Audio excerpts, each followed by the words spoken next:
할렐루야. 6월 23일 월요일 새벽기도에 나오신 하나님 가족 여러분 환영합니다. 우리 사도신경 하심으로 우리 신앙을 고백하겠습니다.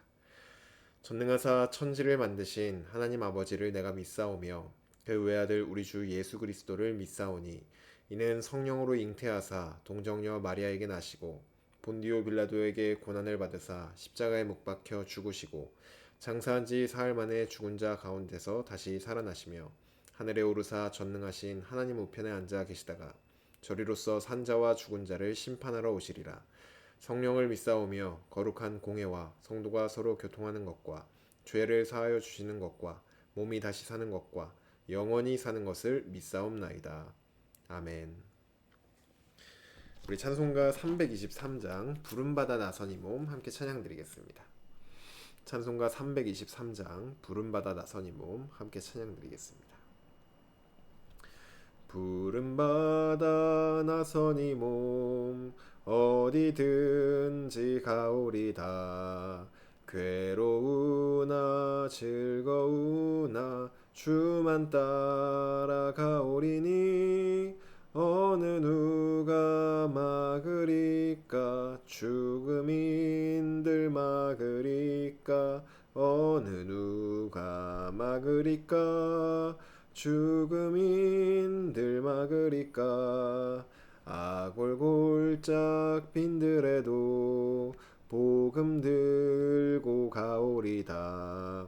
소돔 같은 거리에도 사랑 안고 찾아가서 종의 몸에 지닌 것도 아낌없이 드리리다. 종의 몸에 지닌 것도 아낌없이 드리리다. 존귀 영광 모든 권세 주님 홀로 받으소서. 멸시천대 십자가는 제가 지고 가오리다.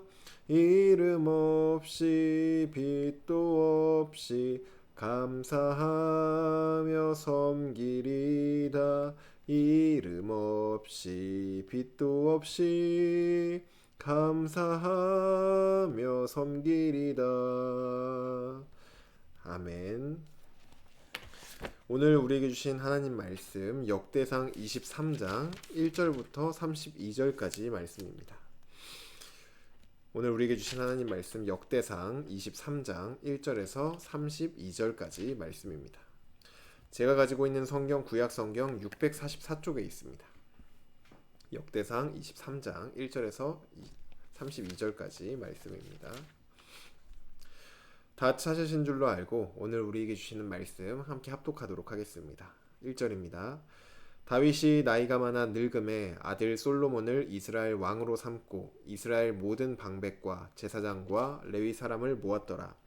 레위 사람은 30세 이상으로 계수하니 모든 남자의 수가 3만 8천 명인데 그 중에 2만 4천 명은 여호와의 성전의 일을 보살피는 자요 6천 명은 관원과 재판관이요 4천 명은 문지기요 4천 명은 그가 여호와께 찬송을 드리기 위하여 만든 악기로 찬송하는 자들이라.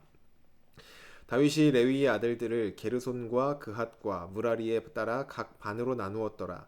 게르손 자손은 라단과 시므이라. 라단의 아들들은 우두머리 여히엘과 또 세담과 요엘 세 사람이요 시므이의 아들들은 슬로밋과 하시엘과 하란 세 사람이니 이는 라단의 우두머리들이며 또 시므이의 아들들은 야핫과 시나와 여우스와 브리아이니 네 사람도 시므이의 아들이라. 그 우두머리의 야하시오 그 다음은 시사며 여우스와 브리아는 아들이 많지 아니하므로 그들과 한 조상의 가문으로 계수되었더라. 그앗의 아들들은 아므람과 이스할과 헤브론과 우시엘 네 사람이라. 아므람의 아들들은 아론과 모세이니 아론은 그 자손들과 함께 구별되어 몸을 성결하게 하여 영원토록 심히 거룩한 자가 되어 여호와 앞에 분향하고 섬기며 영원토록 그 이름으로 축복하게 되었느니라. 하나님의 사람 모세의 아들들은 레위 지파 중에 기록되었으니 모세의 아들은 게르솜과 엘리에셀이라. 게르솜의 아들 중에 스부엘이 우두머리가 되었고 엘리에셀의 아들들은 우두머리 르하바랴 엘리에셀에게 이 외에는 다른 아들이 없고 르하바의 아들들은 심이 많았으며 이스알의 아들들은 우두머리 슬로미시요 헤브론의 아들들은 우두머리 여리야와 둘째 아마랴와 셋째 야하시엘과 넷째 여가므암이며 우시엘의 아들들은 우두머리 미가와 그 다음 이시야더라. 무라리의 아들들은 마흘리와 무시오 마흘리의 아들들은 엘르아살과 기스라.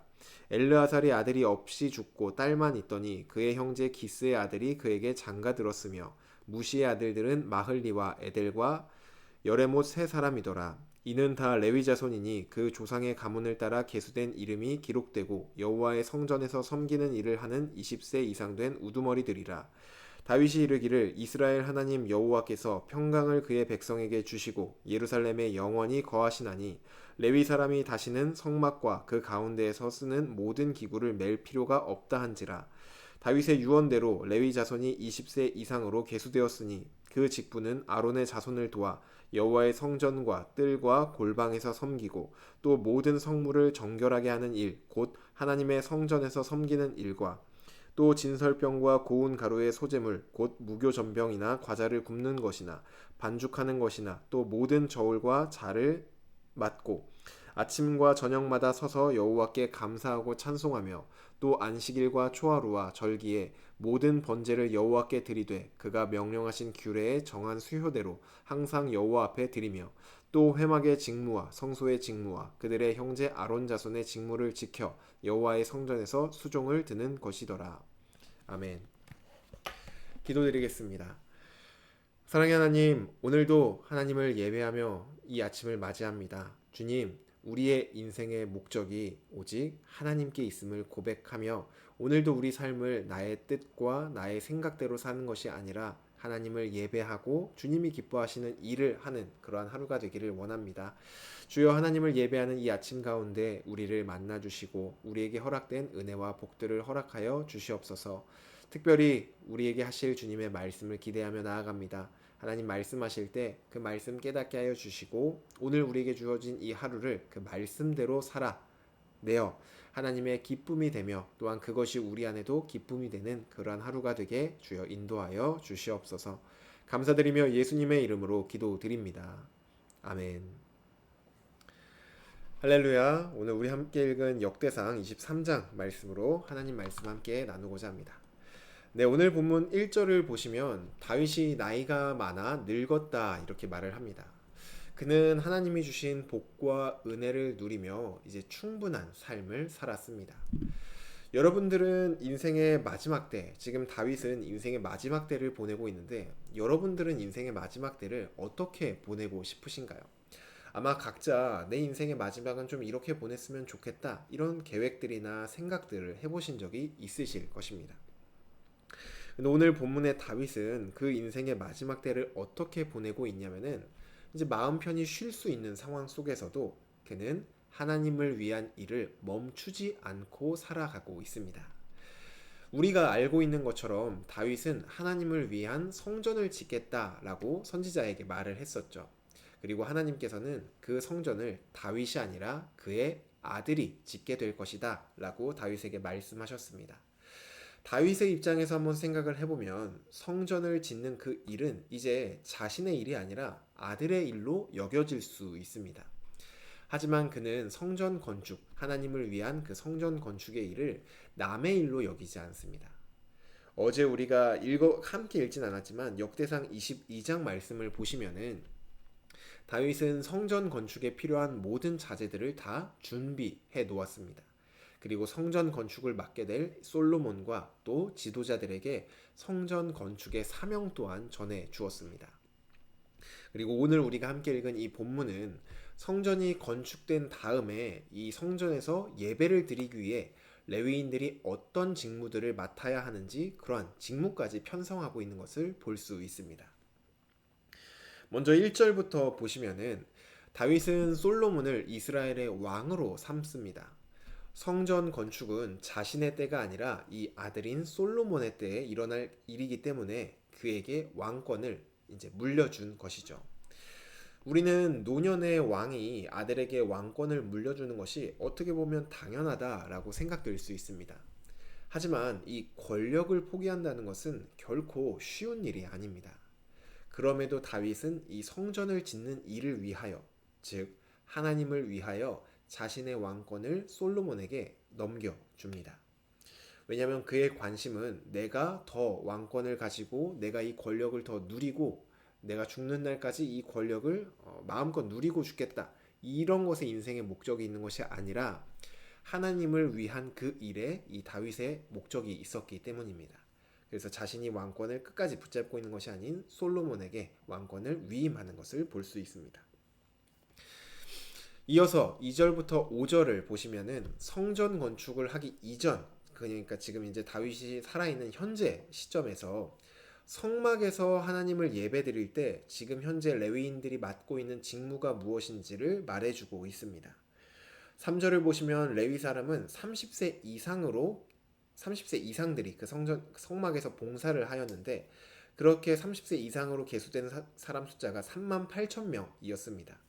이 중에 2만 4천 명은 성막에서 성물이나 성막을 보살피는 자들이었고 또 6천 명은 관원과 재판관으로 있었고 4천 명은 문지기, 4천 명은 악기로 하나님을 찬양하는 자들로 있었습니다. 그리고 6절부터 24절을 보시면은 되게 길게 어떤 족보 같은 것들이 나오는데 어떤 것이냐면은 레위 지파의 각 가문들을 따라서 어떤 사람들이 이 하나님의 일을 섬기고 있는지를 이제 보여주고 있습니다.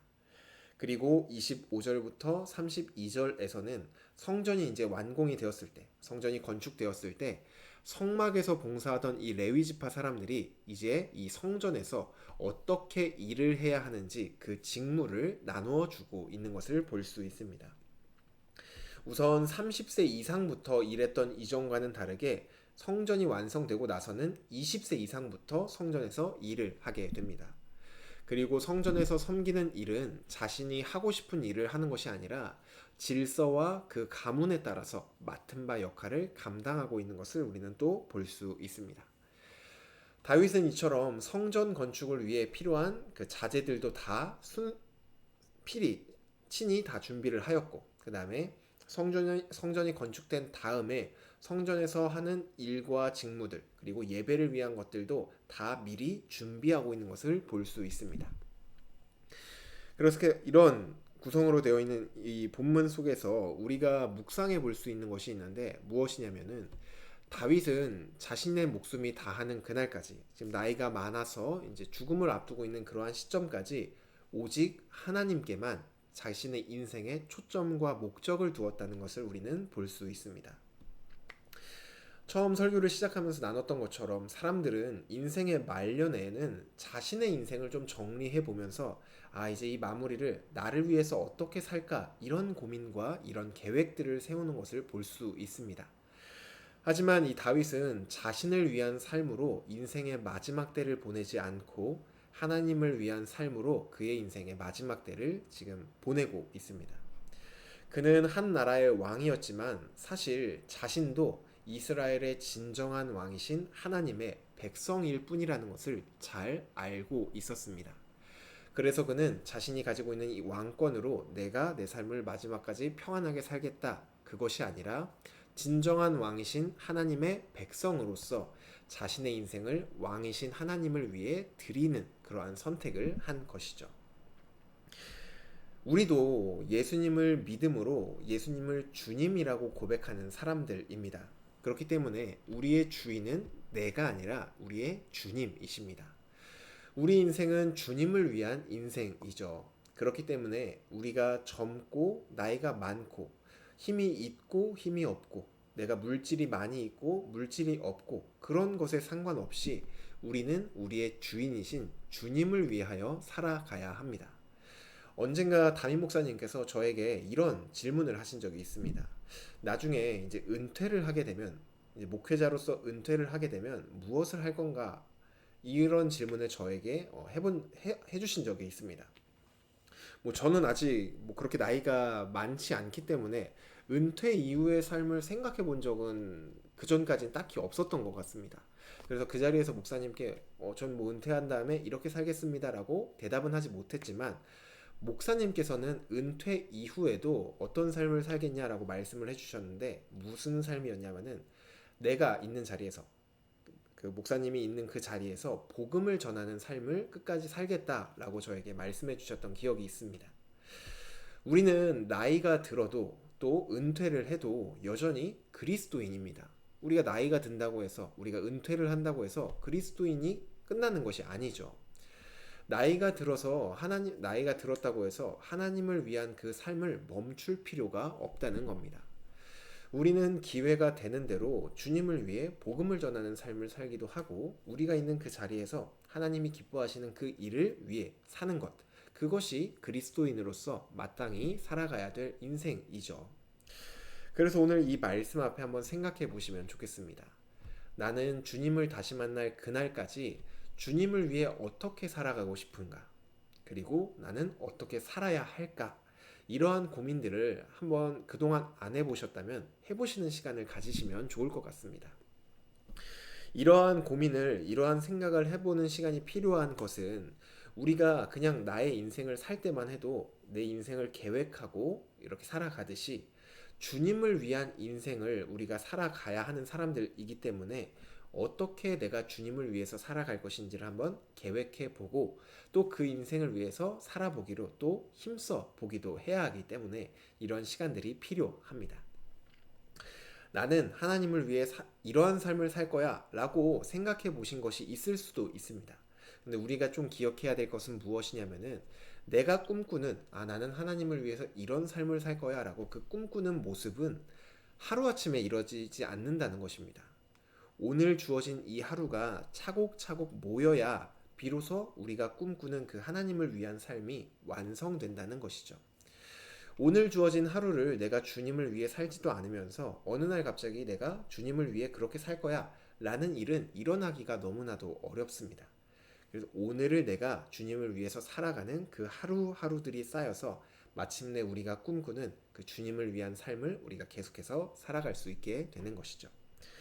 그러니 오늘 우리에게 하나님께서는 하루라는 이 선물을 주셨습니다. 이 하루를 나를 위해서도 살아갈 수도 있고 우리 주님을 위해서도 살아갈 수가 있습니다. 간절히 바라기로는 나에게 주어진 이 하루를 나의 것으로 여기며 내 마음대로 살아가는 것이 아니라, 정말 이 하루의 참된 주인, 우리 인생의 참된 주인이신 우리 주님을 위하여 우리의 오늘 하루를 온전히 주님께 내어드리는 그러한 저와 여러분이 되기를 주님의 이름으로 축복합니다. 주신 말씀 놓고 기도드리겠습니다. 사랑의 하나님, 감사합니다. 하나님, 우리 인생의 참된 주인은 내가 아니라 우리 주님이심을 다시 한번 깨닫게 하여 주시니 감사합니다. 하나님, 내 인생에 내가 주인이 아니기 때문에 오늘 주어진 이 하루, 그리고 우리에게 주어진 우리의 인생을 나를 위해 사는 것이 아닌 우리 주님을 위해 살아가기를 원합니다. 하나님, 정말 하나님께서 내 인생 가운데 기뻐하시는 것이 무엇인지 말씀을 통하여서 깨닫게 하여 주시고, 또 기도를 통하여서 그러한 삶을 살아낼 수 있도록 인도하여 주시옵소서. 그리하여 우리의 삶이, 매일매일의 그 삶들이 하나님께서 기뻐하시는 삶, 하나님의 백성으로서의 삶, 하나님의 자녀다운 그러한 삶을 살아내는 우리 모두가 될 수 있도록 주님 인도하여 주시옵소서. 우리의 삶을 주님 앞에 올려드립니다. 주님 받아 주시옵소서. 감사드리며 예수님의 이름으로 기도드립니다. 아멘. 네, 오늘 예배를 마쳤습니다. 오늘 하루도 하나님께서 우리에게 주신 이 하루, 어떻게 하면 하나님께서 기뻐하시는 하루를 살 수 있을까라고 고민해 보시고 실제로 그러한 삶을 살아보는 저와 여러분 되기를 간절히 바랍니다. 오늘 하루도 주님 안에 승리하시길 바랍니다.